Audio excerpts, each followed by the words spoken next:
জিলহজ মাসের প্রথম 10টি দিন, এই দিনগুলো হলো ইবাদতের, নেক আমলের সবচেয়ে বড় যে মৌসুম রমাদান, তারপরে সবচেয়ে বড় মৌসুম হলো জিলহজের প্রথম দশক।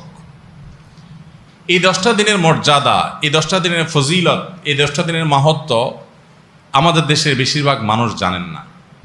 জিলহজের প্রথম 10 দিন আসলে আমাদের সমাজে একটা চিত্র আমাদের চোখের সামনে ভেসে ওঠে। রমজানের কথা চিন্তা করলে আমরা তারাবির কথা মনে করি, কোরআন তেলাওয়াতের কথা মনে করি, রোজা রাখার কথা মনে করি, ইফতার করার কথা মনে করি, সাহারি করার কথা মনে করি। আলহামদুলিল্লাহ, অনেক ইবাদতের চিত্র আমাদের সামনে রমজানের কথা চিন্তা করলে ভেসে ওঠে। কিন্তু জিলহজের কথা চিন্তা করলে আমাদের স্মৃতিতে ভেসে ওঠে শুধু একটা চিত্র।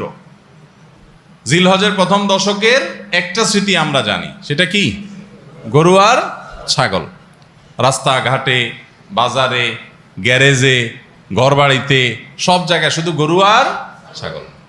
সবাই পাক্কা নিয়ত করে নেই এই কথাগুলো অনুযায়ী আমি নিজে তো আমল করবো ইনশাআল্লাহ। আমি বাইরে গিয়ে আমার পরিবারে, আমার পরিচিত লোকদের মধ্যে আরো কয়েকজন মানুষকে আমি সচেতন করবো ইনশাআল্লাহ।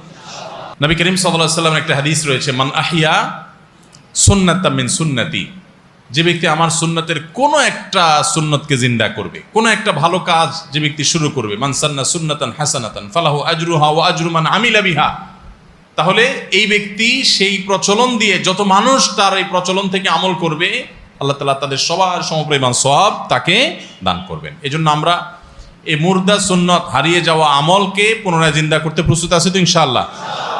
তাহলে আজকে আমরা যারা এই কথাগুলো শুনবো তারা শুধুমাত্র আমলের নিয়ত না, আমল তো বটেই, আমরা দাওয়াতের নিয়ত শুনবো, ঠিক আছে তো ইনশাআল্লাহ। এবং জিলহজের এই প্রথম দশক পর্যন্ত আরো যে দিনগুলো আছে, এই দিনগুলোতে প্রায় 20 দিন সময় আছে। এই 20 দিন সময়, পুরো সময় জুড়ে আমরা অন্যদেরকে সচেতন করব, সতর্ক করব। আরবে যারা ছিলেন বা আরবের পরিবেশ সম্পর্কে যারা জানেন তারা বলতে পারবেন। বিশেষ করে সৌদি আরবের যে এনভায়রনমেন্ট এবং পরিবেশ, মহল্লা, বাসা, বাড়ি, সেখানে অলিতে গলিতে গেলে বোঝা যায় জিলহজের প্রথম দশক চলতেছে। মার্কেটে গেলে বোঝা যায় জিলহজের প্রথম দশক চলছে।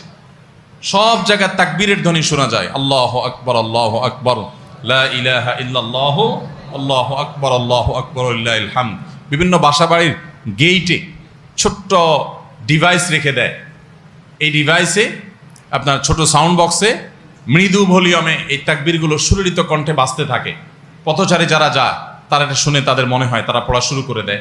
দোকানে যাবেন আপনি, মার্কেটে, শপিং মলে যাবেন, ছোট্ট করে আপনার হালকা ভলিউম দিয়ে এই তাকবীরগুলো বাজাতে থাকে। সেগুলো দেখে সবাই স্মরণ হয়, সবাই পড়তে থাকে। এভাবে গোটা সমাজে বোঝা যায় যে একটা ইবাদতের